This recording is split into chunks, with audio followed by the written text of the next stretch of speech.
Welcome to Sib Spot. Today's Reddit stories are from Am I the A-Hole? Story 1 is by Candy Bat. Am I the a-hole for getting mad at a girl for saying I'm faking my Tourette's? Background. I am a 16 male and I suffer from Tourette syndrome, which I was diagnosed with when I was around 11 years old. I say suffer because in my experience it has been horrible. It affects daily aspects of my life and isn't something I joke about. The other day while I was in the library, this girl who's 18 and a senior came up to me and we started chatting. I'll call her Amy for the sake of the story. Anyway, Amy tells me that she heard through the grapevine that I was going around telling people I have Tourette's when I don't.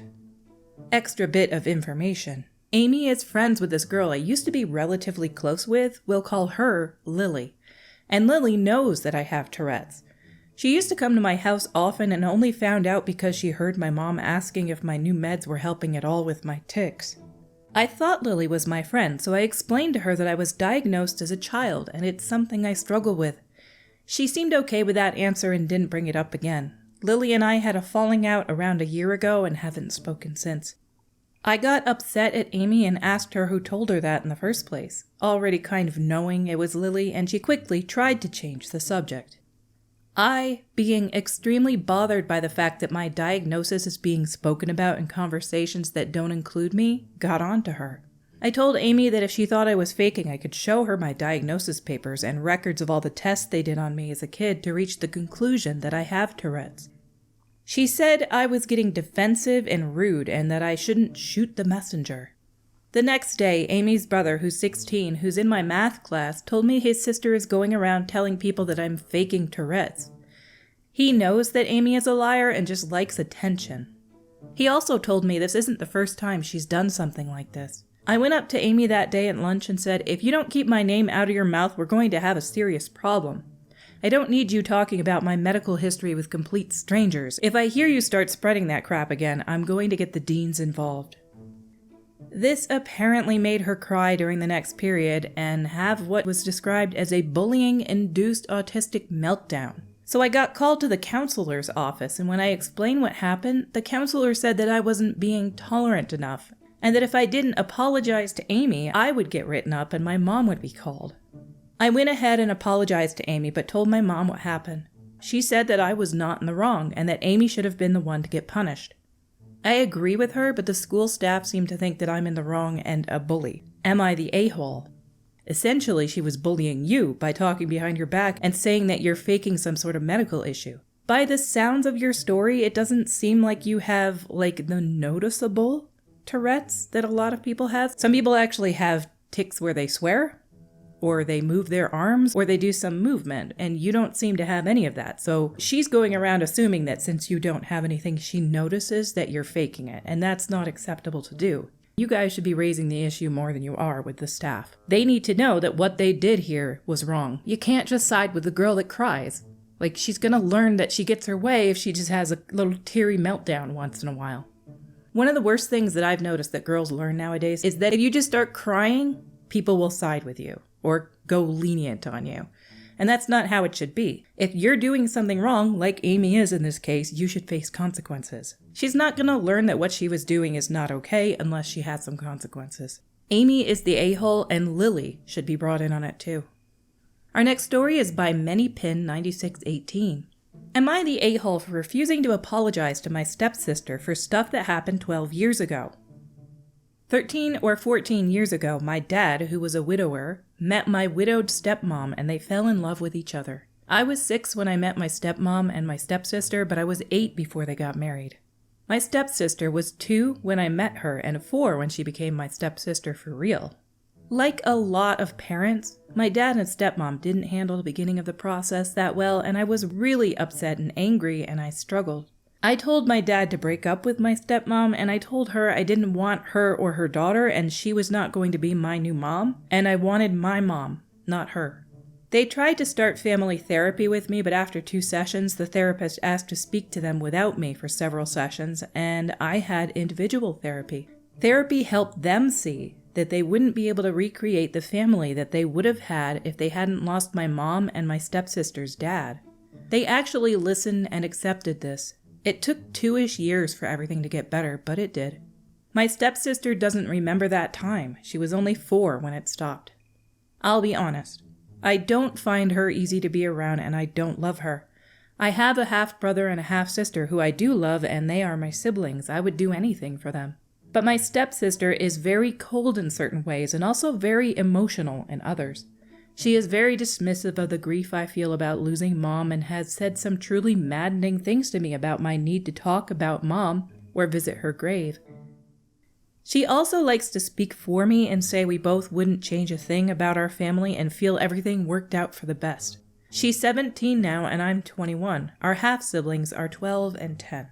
2 weekends ago, my stepsister found out through a family member and her stepmoms that I used to be against the marriage of my dad and her mom and that I didn't want them.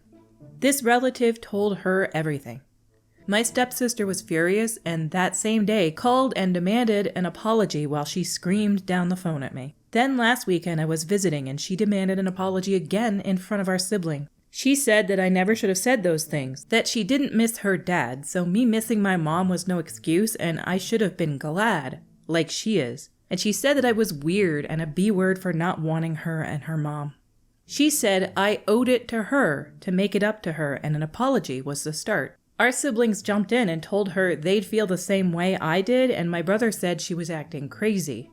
I refused to apologize and she yelled at all of us. My stepmom was pissed and told me I could be a good sister and make it up to her by apologizing and showing I regret it and I'm glad she's part of my life. She went as far as saying refusing to apologize made me seem like a child when I'm a grown woman now. My siblings told me that my stepsister is still furious at us and has said a bunch of really ugly stuff about me losing my mom, which doesn't surprise me. Am I the a-hole? Big sarcasm here, but I love how she says in here, you owe it to her to make it up to her and that you have to start by apologizing to her. Why do you owe her anything? She's been saying nasty things about your mom. You owe her nothing. She is nothing to you. Some step-siblings bond, but it doesn't always happen. And that's okay. They don't have to bond. She was too young to be affected by losing her father. She doesn't really remember him. You were not too young. You remember losing your mom. She's not entitled to your forgiveness, especially for something you said 12 years ago. Our next story is by Just Wanna See a Boob. Okay. Am I the a-hole for asking my friend to bring me home a Suica? I don't actually know how to say that. I looked it up on how to say. They said Suica. Card from his trip to Japan. My friend Dave is currently on a trip in Japan. He asked me if I wanted anything and I told him I'd always wanted a Suica card, which is basically a subway pass, plus you can use it at vending machines and stuff. He refused and got a little rude with me and said he feels like I'm taking advantage of him by asking him to get me a prepaid card. I told him I didn't need any money put on it, I just wanted the card itself. If there's a cost to the card itself, I'll gladly pay him back for it. But then he said he's pretty sure you have to fill out personal info to get one. So I told him to just forget it and we ended the conversation there. Apparently, he told a couple of our friends and some of them are calling me an a-hole, so I wanted to come here for judgment. Thanks. Because you specifically said you didn't want any money on this card, you're not really an a-hole. I don't know if these things are iconic. Some people probably do collect them. It's a little strange to request that out of everything that you could get from Japan, but you want what you want, and there must be a reason that you want it. So I don't think you're the a-hole in this situation. You told him to get one with no money on it. And as it is with a lot of prepaid cards elsewhere, you can probably get one and not even have to fill out any information on it. He doesn't have to swipe it from the store or anything, and I'm sure these places would be more than happy to give you one for some small cost. Our next story today is by SaltAd1854. Am I the a-hole for staying at my son's wedding after he referred to his grandmother as the most important woman in his life even though my wife was his stepmom most of his life? My son got married a month ago and ever since then tensions have been high with my wife and her parents. My wife and I married after the death of my first wife. Our son was 6 when she died, but our relationship had been over for a couple of years before she passed. We had stayed legally married for a while and tried to keep up pretenses for the sake of our son. But we both met people we wanted to be with, and then my first wife died. I continued to see my wife, the woman I had met and wanted to be with, but I did not introduce her to my son for another year, and I saw her far less for several months while I focused on my son and helping him get through the loss of his mom.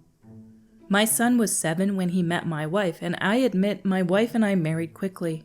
He was a few weeks shy of 8 years old, and he struggled with my wife being part of our lives. He was still in therapy, but we also did some group therapy together with a different therapist. He was respectful to her, but emotionally distant. He was not affectionate and did not love her. Over time, she did try to take on more parental responsibility, but we didn't jump straight into that. I didn't marry her to pawn my son off to someone else like some men do. I was always engaged in my son's life, and I always parented. He always turned to his grandmother, his mom's mom. He would call her regularly and would turn to her if I wasn't around and he was upset about something. He would see her as often as he could. And eventually, per the advice of the therapist after talking to my wife about how she was struggling doing all the parental things but him being emotionally distant with her, I decided she should try to fill more of a friend or aunt kind of role and not that of a parent. She wasn't okay with it at first, but then admitted it would wear on her if he never returned her love or saw her as a mom to him, and he was clear in therapy that he didn't want her as his second mom. He wanted nobody as that. Fast forward to the wedding, and during the toast, my son thanked me and my wife and his grandmother. And he mentioned his mom and how she was always his number one, but how after she died, his grandmother was the most important woman in his life until he met his wife, and how they both loved her. My wife became very upset upon hearing this. She told me she wanted to leave once the speeches were done. I told her I didn't want to leave my son's wedding. She asked how I could stay when he showed how much he doesn't really value her or love her. She left. I stayed. And she ended up at her parents' house.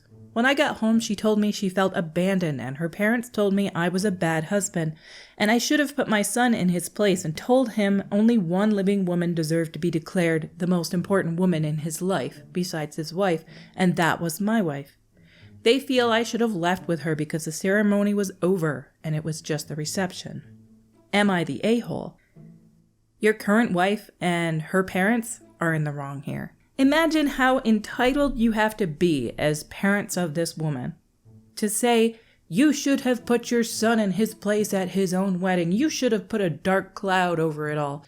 You don't try to force it on somebody, and you certainly don't demand that somebody leave their son's wedding because he didn't acknowledge you and say how important and special you are. That's super entitled. She would have seemed so much cooler in this if she said, that is the nicest thing to say about your grandmother. What a beautiful thing to say. Even if she didn't like it, that is a beautiful thing to say about his grandmother. Wonderful relationship, and it's awesome.